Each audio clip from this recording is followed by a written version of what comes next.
Ok. Salut à toutes et à tous. Vous êtes sur la chaîne Réa Cognition, toujours dans l'acte de connaître. Ok. Si vous n'êtes pas encore abonné, n'hésitez pas à vous abonner, quoi. Ok.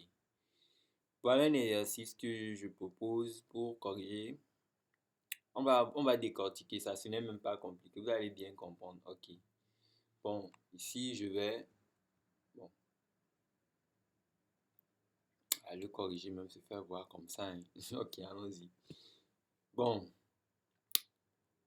L'exercice dit que soit les fonctions k et p définies sur R par k de x égale à x sur 1 plus x carré et p de x égale à x au cube sur 1 plus x carré. C'est vraiment défini sur R. Vous allez voir que le dénominateur, l'ensemble de définitions, ça va être l'ensemble des x éléments de, quel que soit x éléments de R, on va voir que 1 plus x carré va être différent du 0. Lorsqu'on va poser ça, on va voir que x au carré est égal à moins 1, ce qui est absurde, ce qui n'est pas, c'est impossible, quoi.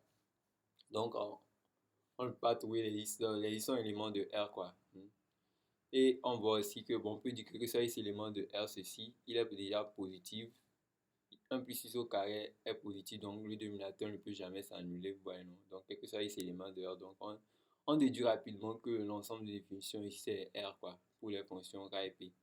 Donc, pour cela, c'est défini sur R. Donc, on me dit de calculer J1 égale à intégral en 2 0 à 1 de k de x dx. C'est bon?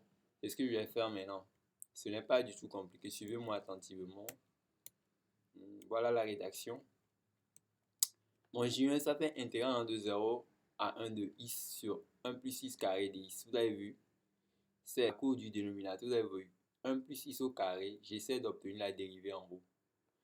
Au fait, quand j'ai cette genre de fonction, je peux essayer tout d'abord de voir si je peux obtenir la dérivée au numérateur pour avoir la forme U' sur U, quoi. Donc nous connaissons aisément une primitive, sans ambiguïté, une primitive de U' sur U, ça fait ln de quoi? Ln de la valeur absolue de U. Donc c'est ça. C'est ce que j'essayais d'obtenir, je l'ai fait.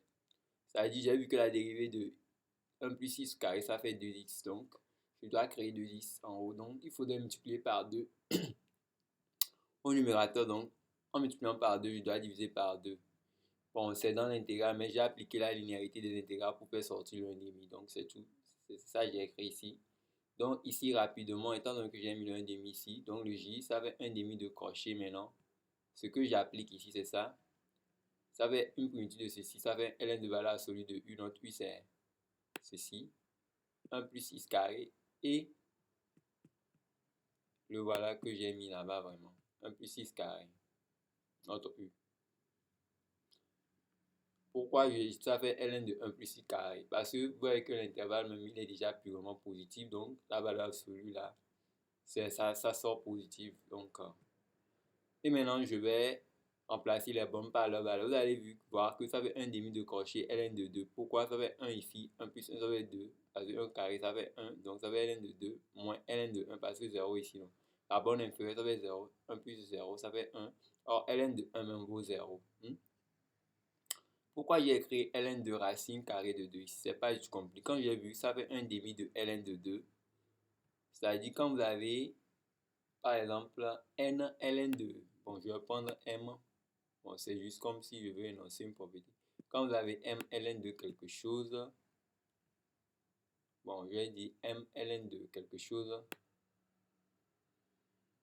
ln de p, par exemple, on peut le réécrire aisément que ça fait quoi? Je vais dire ln de p à la puissance m. C'est ce que j'ai utilisé ici. Or, ici, c'est-à-dire mon m, c'est 1,5. Donc, or, p à la puissance 1,5. Et mon p, c'est quoi? C'est 2. Donc, p à la puissance 2. Et p à la puissance 1,5, c'est-à-dire 2 à la puissance 1,5, c'est racine de 2, quoi. C'est pour ça que ça fait ln de 2 ici, c'est tout. Donc, le J vaut vraiment ln de 2. Donc, il n'y a pas de souci. Maintenant, en secondo, on nous dit de faire quoi? On nous dit de on pose maintenant J2 égale à intégrale de 0 à 1 de P de x dx, calcule J1 plus J2. Et on déduire la valeur de J2. Donc, premièrement, on va calculer J1 plus 2. Après, on va déduire ce qu'ils veulent.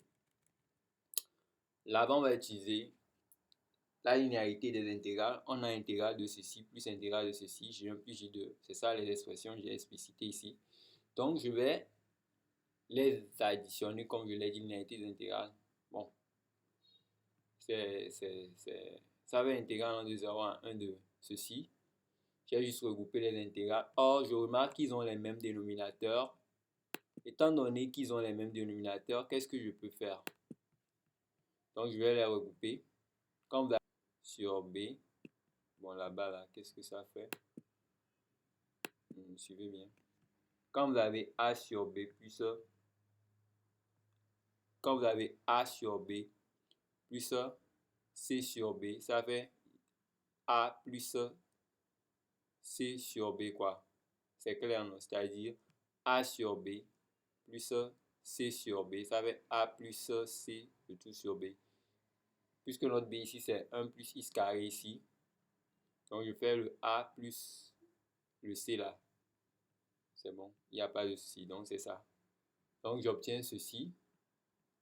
Donc maintenant je peux, comme c'est ça que j'ai mis correctement ici, vous savez ici, x plus 3 sur x plus x3, quoi, x au cube sur 1 plus ceci.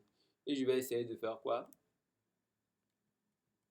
Suivez bien, voilà.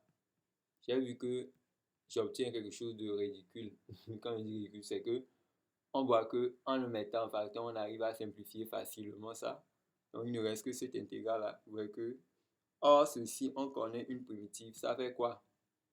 On a x puissance quoi là-bas? Qu'est-ce que je cherchais? Voilà, on va.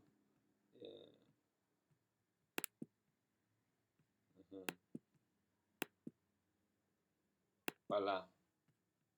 C'est-à-dire qu'on a maintenant ici, ça va être x au carré, une primitive de ceci, ça va être x au carré sur 2, c'est-à-dire une primitive de x puissance n, ça va être x puissance n plus 1 sur n plus 1 ici. L'exposant étant 1, ça va être 1 plus 1 qui fait 2 sur 2. C'est bon, c'est pour ça que ça fait x carré sur 2. Et ça, ce n'est pas du tout compliqué. Donc, on va remplacer la borne supérieure, la borne inférieure. On remplace 1 ici, on obtient 1 demi. 0, ça fait 0 sur 2, ça fait 0. Donc, ça fait finalement J plus 1, J1 plus J2 vaut 1 demi. Vous voyez, non? Ce qui implique que je peux tirer aisément le J2. Le J2, ça fait 1 demi moins J1. Or, le J1, donc on va déduire que le J1, le J2, ça vaut 1 demi moins ln de racine carrée de 2, qui est le J1. Donc, c'est tout pour cette vidéo. En fait, il y a des questions supplémentaires que je vais ajouter dans une autre vidéo pour une autre fois. Ok, à la prochaine. Si vous n'êtes pas encore abonné à la chaîne Brigade Cognition, abonnez-vous. C'est sur même TikTok. Au revoir.